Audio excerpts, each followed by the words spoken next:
Thanks for being. I know it's not easy on a Sunday night, and you're in Colorado. It was beautiful. It was sunny, and then all of a sudden the rains came. So now it's humid, but nothing like you guys in Georgia, right? What you have to deal with. So what I want to start with is just like I said before, is there are things that are constant in life, and there are things that are variable. And if you go back to like your fourth grade or fifth grade math, everybody knows what a constant is, everybody knows what a variable is.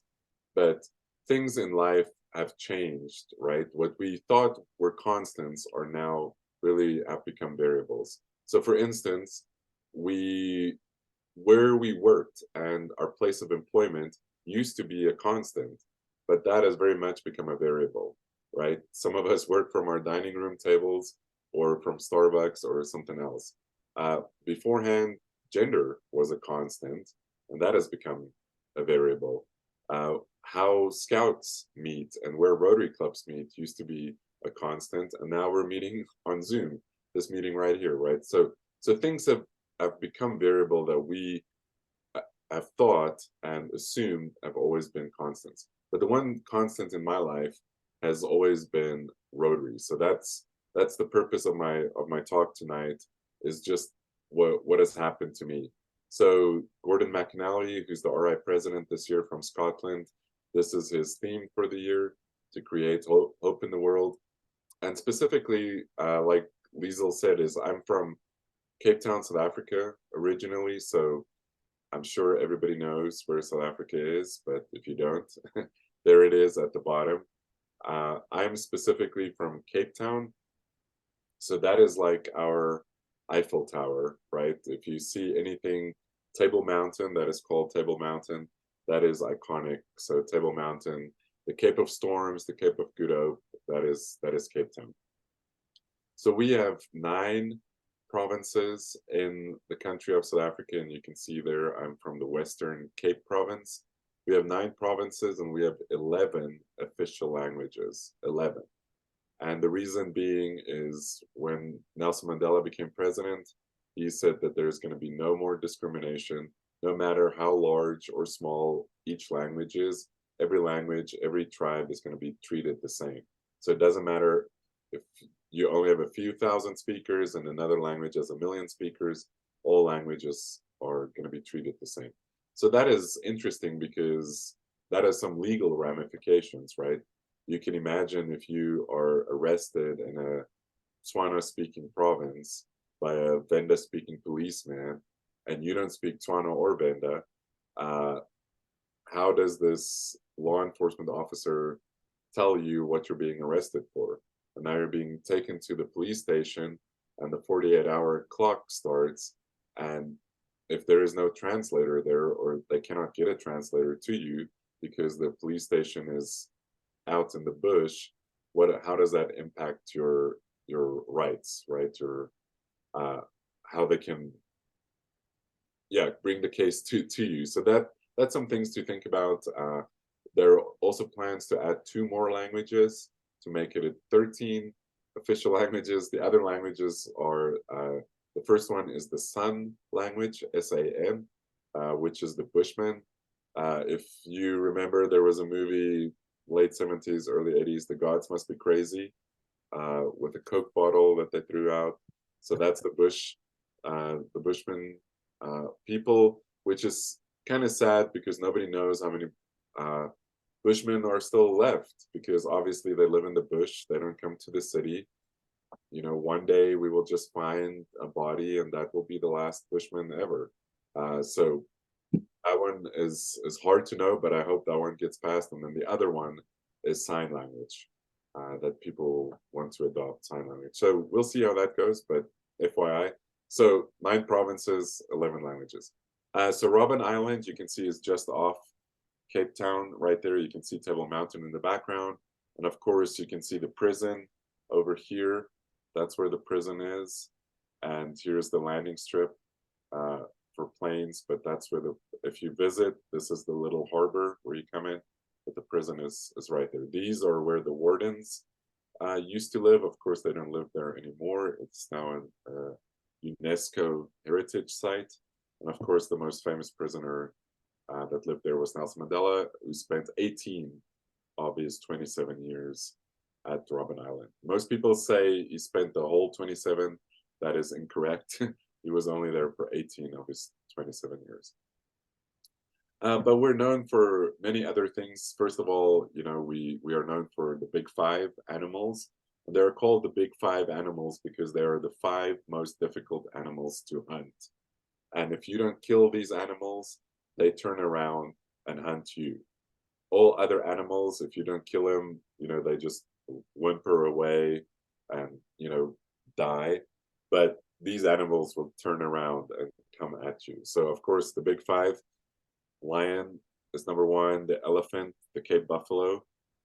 And then we have a leopard. Leopard is on the big five, a cheetah is not. But on the screen, which one is the leopard and which one is the cheetah? Does anybody know? Fat one's a leopard. Which one? I'm sorry? Fat one's a leopard. That's The skinny one with orange eyes is a cheetah.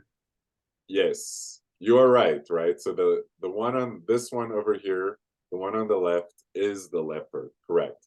A leopard drags its prey up in the trees, right? That's what you can see. A leopard will attack a human. A leopard will attack a grown man, depending on how hungry it is. It will attack a kid for sure, but a leopard could attack us. A cheetah will never attack an adult. A cheetah will attack a kid. But a cheetah obviously is the fastest animal. And then when I was a kid, the way we were taught was a cheetah runs so fast that its mascara runs. So on the right-hand side, you can see in the face that the cheetah has mascara and the leopard does not. So anytime you see a cheetah, that's how you can remember the cheetah runs so fast, its mascara runs. So if you see the mascara, it's a cheetah. And then, of course, we have the black and white rhino. Both of them are on the big five. So which one is black and which one is white? Because you can see it's all about the skin color, right? I'm joking. I'm joking. So does anybody want to guess which one is let's say the black rhino? Which one is the black? Left or right?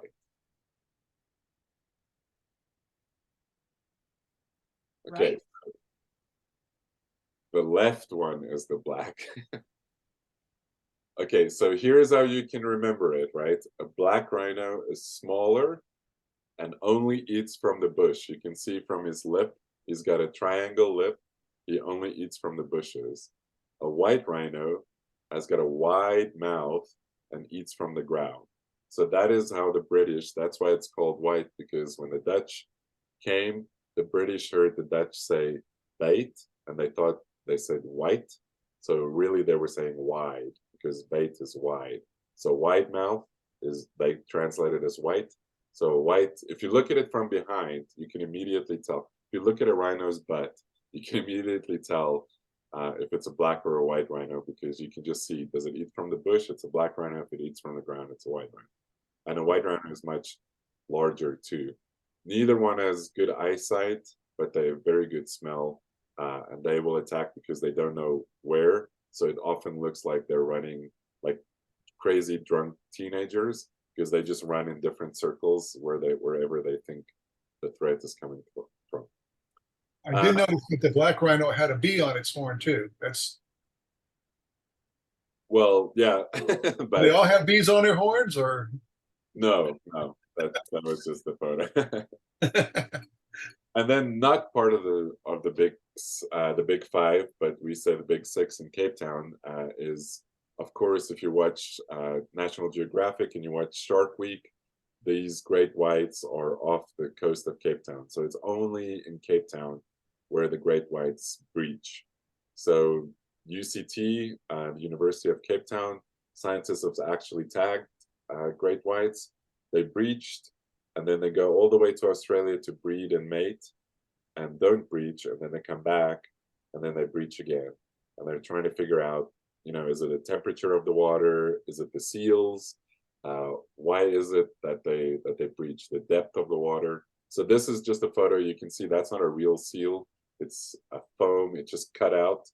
They drag it on the water so a shark thinks it's a seal, but it's really just a thin piece of foam. Um, and they just pull it to try and get these shots, but whatever. And then of course the springbok, which is not one of the big five or the big six, but when you think of the springboks, you think of South Africa, and you think of our religion, which is rugby, right? Rugby. So the Rugby World Cup starts in 3 weeks. So South Africa is the current World Cup holders. So we hope to repeat. So hopefully on Jeopardy or as you go around your places of employment, you can say, "Hey, the World Cup. Who are you supporting in the World Cup?" And then of course any wine that you've ever had drunk from South Africa has come from the Western Cape region. Uh, all the wine that's produced is from the province that I'm from. But I want to talk about Rotary, right? So the constant is Rotary. So how did I get involved? First, I was selected as a group study exchange member. If any of you remember that, Rotary no longer has that. Rotary canceled it, and then they brought it back as a group cultural exchange, and then they canceled that. And now they have what they call VTTs, which is vocational training teams, which is struggling to get off the ground. But however it may, that's how I got involved. And what GSE used to be, Group Study Exchange, is they took 4 young professionals. You had to be between the ages of, I think, 22 and 30.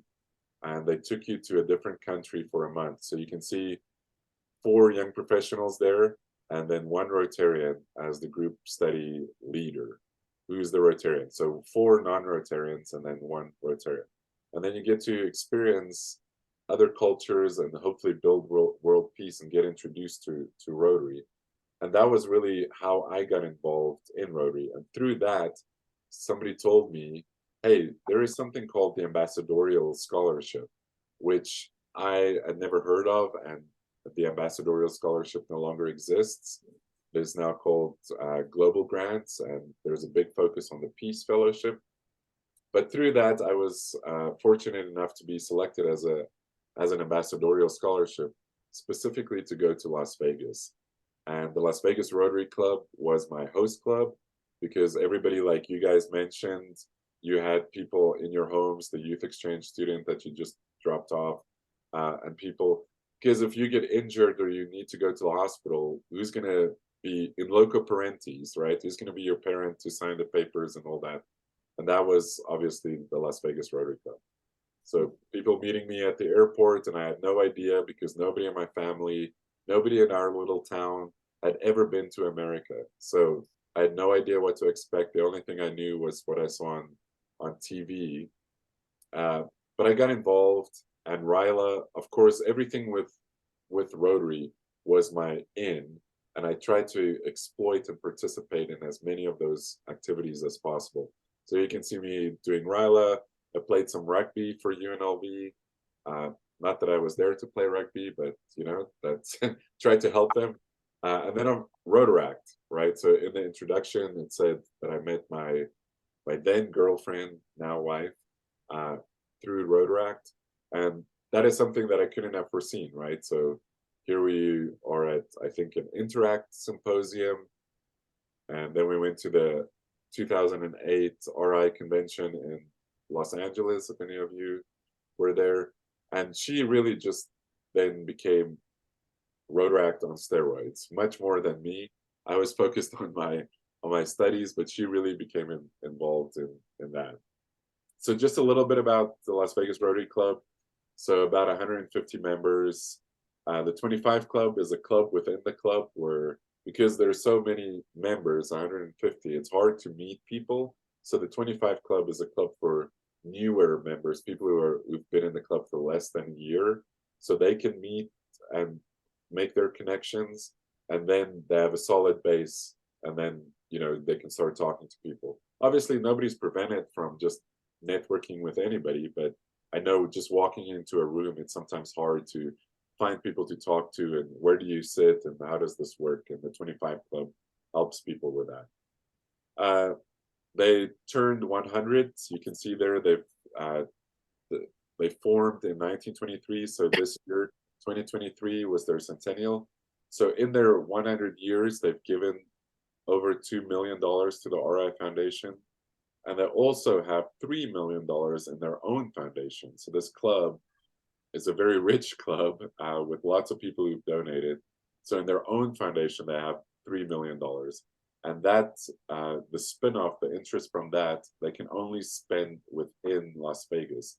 So that means that's about $75,000 every year that they can spend on projects just within Las Vegas, Hmm. which without raising any cent, you already have 75,000 to spend. That's nice when you're the club president and you just, can walk in and have money to spend that you didn't have to work for, right? So they meet at Lowry's the Prime Rib, and some of the fundraisers is they do a cigar fellowship where people just smoke cigars and hang out. It's not about the cigar smoking, it's about the fellowship, right?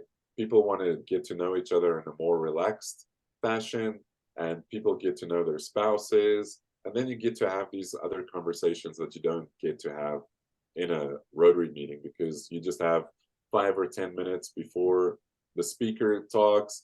And then, there's club announcements, and then maybe there's a meal. So this gives people more relaxed time to just hang out and build those friendships. Also, with the cigar fellowship, they're strong supporters of the military. So it's normally one cigar to smoke, one cigar to exchange, so that people can try different cigars, and then the third cigar is for the military, is for the troops. So they collect all the cigars, and then they send it to somebody's cousin or somebody's brother or whomever serves in the military, so they can at least feel like they're enjoying something, right? Um, of course, like I said, they're strong supporters of the military, and Nellis Air Force Base and Creech Air Force Base is just outside of Las Vegas. So Creech Air Force Base is where they fly all the drones. Uh, Even in the Middle East, all those drones are flown from Las Vegas. So once a year, because of our strong commitment and strong connection with the military, they gave us this once a year tour that we could go and you could touch these drones and be right there. And then they even allowed us to, fly it. This is just a simulator. I'm not really flying a drone there, but it's a simulator. So we really got the VIP red carpet tour. Um, so Santa Claus is a project that we do in conjunction with the Boy Scouts. We do it with several kids. It's 365 kids that go shopping once a year, and every kid gets $200. So 365 kids, it's all the schools that they support. The kids have to come to JCPenney's, and then we need 365 volunteers for a couple of reasons. One, every kid shops with the volunteer to make sure he or she does not go over the budget. Number two is to have that mentoring discussion to say, hey, you can get the $60, $80 Nikes, but if you get that, you're not going to get, whatever, coat or the jeans that you want or something else.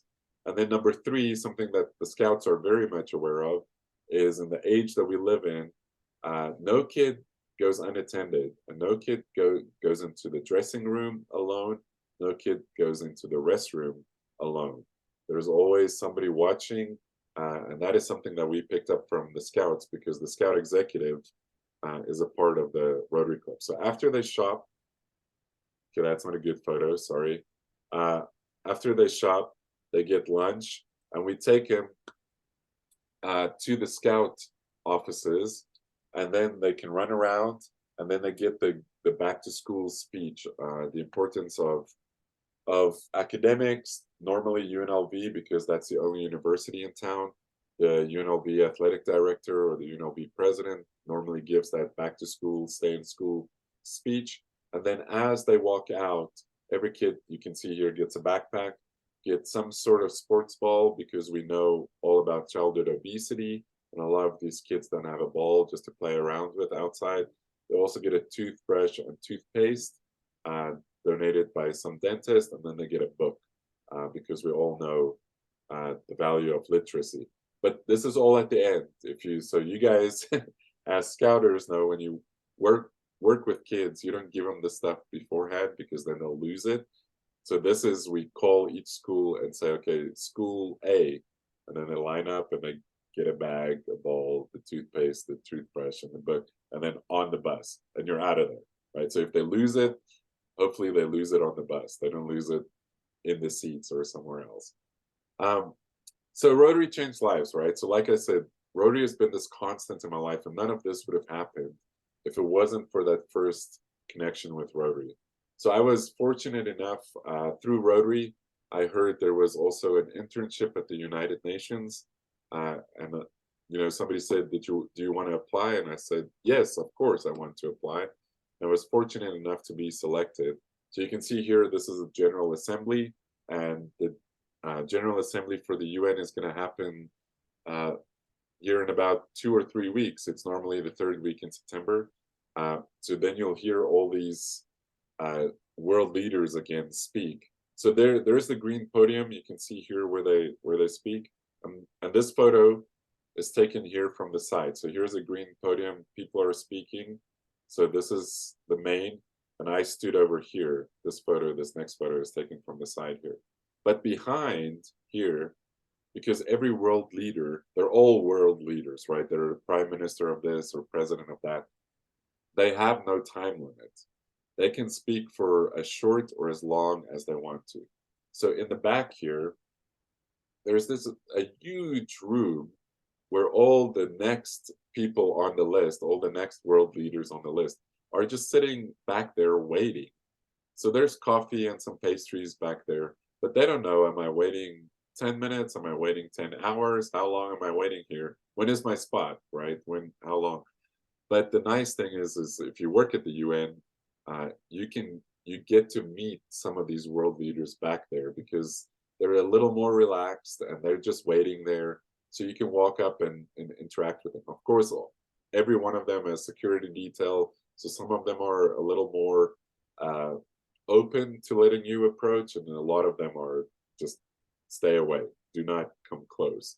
But the UN also allows, if your country's leader is speaking, because obviously people work from all over the world there, you can get and meet your country's leader because a lot of people haven't met their country's leader, and that's what you can do behind there.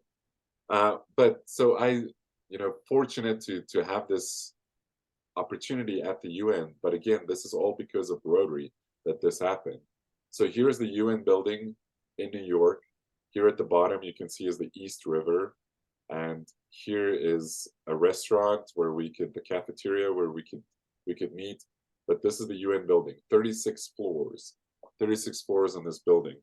And this was the view from my office. I was on the 32nd floor and I thought, man, am I a hog in heaven? What happened, right? I'm on the 32nd floor. I can see here is the Empire State Building. Here's the Chrysler Building. What did I do to deserve, this office with this view? I'm just an intern, right? And one day, the secretary in our office said, "Hey, I've got some papers. Can you take it to the Secretary General's office, the SG's office?" And I said, "Yeah, I can take it," because I was nosy, right? I wanted to see what does his office look like, right? The SG's office. And I took it and I started walking, and she said, "Whoa, whoa, whoa.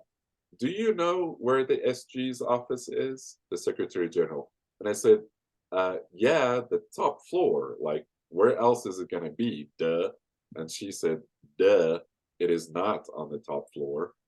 And I said, "Well, then where is it?" And she said, "It's on the fourth floor." And I said, "The fourth floor? Why is the SG on the fourth floor?" And she said, "After 9/11, they wanted all the important people closer to the bottom." And I heard that, and then I thought, okay, the important people. So I'm an intern. I'm on the 32nd floor. So that means there are less important people than me on these other 4 floors above me. So who do you think is on the top floor of the UN building? Who do you think? Because the interns weren't there. The interns was on the 32nd floor. Which office do you think is at the top of the UN building? It's the Office of Legal Affairs, the lawyers. They put the lawyers right at the top. So I don't know if you're a lawyer. I don't know what you think of lawyers, but there it is. According to the UN, they're at the top floor. So make of it what you want. Yeah, so Rotary continued to play this constant in my life, right? So I was fortunate enough to become president of the Las Vegas Rotary Club. And then during 2017, 2018, the largest mass shooting in American history happened on October 1, 2017, the Mandalay Bay shooting. So 58 people were killed in that shooting. And I was the president of the Las Vegas Rotary Club. And that was a very tough week. But because of Rotary, we could do something. And I knew we were the oldest club, we were the largest club, our club had the most money, and we had to do something. So that Sunday night, after I got news and after it started hearing what was coming in, I knew we had, like I said, 150 members, but I knew in our club we had the leader, the major, who was running the local Salvation Army. He was in our club. We had somebody who worked for Clark County, not human services, social services in Clark County, which is what Las Vegas is in. And then we also had a mortician in our club. And so I called the Salvation Army guy and said, what can we do? Do you guys need water? Do you need blankets? You know, what do you need? And he said, no, we got all of that taken care of. The problem is, because of Las Vegas, a lot of the deceased do not live, are not from Las Vegas. They were tourists. So what are we going to do with the bodies? And so as he said, you know, there's not family members here. Family lives in Tennessee, Texas, all over. What are we going to do with the bodies? Who's handling the funerals? And so because of Rotary and because of those connections, I said, let's pay for the funerals. And we did. We paid for 3 funerals. And the reason why we only paid for 3 funerals is because on the Monday morning, Zappos, the big shoe company that was acquired by Amazon, they said they would pay for the rest of the funerals.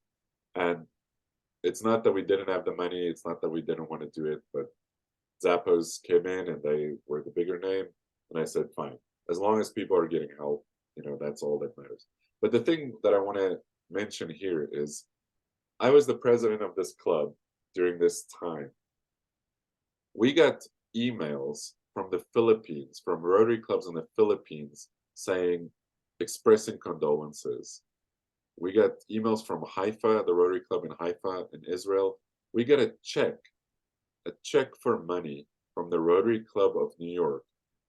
And the note that said, in 2001, when 9/11 happened, apparently the Las Vegas Rotary Club sent money to the Rotary Club of New York. And people over there remembered that. And in the note, they said, now in your hour of need, we're happy to return the favor. And I'm getting goosebumps just thinking of that, right? Like that this is what the service above self, what makes it all happen. So I'm wrapping up, right? So obviously Rotary was a constant and opened numerous doors for me, which I couldn't have done, right? So district trainer, assistant governor, all those things. I'm just going to run through this, but I do want to pause here. So because of Rotary, and like I said, we had the major of the Salvation Army in our club. Eventually we started talking and he said, hey, why don't you join the board of Salvation Army? Which I did. And we also had the Scout executive in our club. And he stood up and he made a speech and he said, there is Eagle Scouts. There is no group in the history of the world, except for Eagle Scouts, that can say none of them have been convicted of a felony. And he said, which church can say that? Which civic organization can say that? You know, which political party? And he just said, every church, civic organization has been tainted, right? But Eagle Scouts, not Scouts, Eagles, once they become Eagles, Eagle Scouts, none of them have ever been convicted of a felony. And when I heard that, said, this was before I was married, before I had a kid. I said, wow, if ever I have a kid, if ever I have a son, I want him to join Scouts. And that really got me involved with the Scouts. And I joined the Scouts board. And because I was on the Salvation Army board and the Scouts board, eventually I became the chair of Scouting for Food. And here's Scouting for Food. And in 2022, when I was still living in Las Vegas before we relocated, as chair, we were able to collect 26 tons of food for the Salvation Army. Salvation Army, that's who they work with there. That's the local food bank. But that's all because of Rotary, right? Rotary made that connection with Salvation Army and the Scouts for me. And I was the only person who was on both boards. We could talk to cut some red tape on the one side and then cut some red tape on the other side. So none of this would have happened without Rotary. So the four-way test, blah, blah, blah, we talked about that. Eventually I did my PhD and I wrote about ethics. So I'm just gonna jump through this. But ethics is in everything that we do. And the reason why I have this driverless car, this autonomous vehicle, is right now, autonomous vehicles are here. They're going to happen, right? But ethics still guides everything that we do, because some computer programmer somewhere is putting in the ethics into this computer motherboard's brain, right? Because when this driverless car blows a tire or something happens, this driverless car needs to decide, am I crashing into the car in front of me, or am I going on the sidewalk and killing grandma? You know, am I killing the baby on the sidewalk, or am I killing grandma, or vice versa, right? But ethics is in everything that we do, and you guys see this as you work with kids, right? So I just want to reiterate that. So Rotary has changed my life, right? So I met my wife through Rotary. We had a kid. Now he's 5 years old. Obviously, the Scouts. This was the first time ever I could wear a Scout shirt to a Rotary meeting. So thank you guys for this. I tried to involve my kid in everything because we just want to brainwash him. Wood badge wouldn't have happened. That has made me a better Rotarian, right? That has made me a better leader. And I never would have known about Wood badge if it wasn't for Rotary. You got me involved with Scouts. And then beforehand, we talked a little bit about the Cliff Doctorman. I didn't know about this, but again, this is the Scout executive there handing me this award. Not because I'm so great, but this is all very intentional because he is a Rotarian, he is the Scout executive, and he is trying to promote that and cross that bridge, right, between Rotary and the Scouts. So I'm very thankful and fortunate. It was unexpected, but as we talked before, this should be shouted from the rooftops, right? More Rotarians should be receiving this award. And now my kid is 5, and this was his open house just last week. So now apparently we're going to join Pack 545. He's a lion. That's the best pack. He's a lion, so he's brand new. We just are so thankful that this door has been opened to the Scouts for us. But this door wouldn't have been open if it wasn't the first domino. Rotary was the first domino that knocked over these other dominoes. So our lives have been changed, and it's not just my life, it's my wife, and now hopefully my son. Like I said, we're just brainwashing him. He doesn't have a choice. We just tell him this is what you're doing. He's 5, so he doesn't know any better, right? But none of that would have happened without Rotary, right? So I know this is how we meet people. This is how we get to integrate into society, because Rotary is the original social network. So thank you for the opportunity. I didn't even know a club like yours existed. I think it's awesome for what you're doing. So please continue to do that, and I'm going to continue to be involved in Scouts and in Rotary. So thanks. Great. Thank you so much, Michael. Yeah. Any questions before I stop the recording? Yes, Okay, go ahead. I do have a question. And Michael, the question is, what is the relationship between Lesotho and South Africa? Pretty good. I mean, they're an independent country. Maseru and Pretoria talk all the time, but Lesotho is the Basotho tribe, so they're obviously don't want to integrate. There's a reason why they're their own kingdom. So they're always going to be an independent country. So I'm going to relate an incident that you will find interesting. In 1967, at the World Scout Jamboree in Idaho, USA, I was designated as a host guide, and each host guide was tied up with a country. Well, the country that I was tied up with was Lesotho, and there were two people in that contingent. One was the crown prince, and the other was his aide.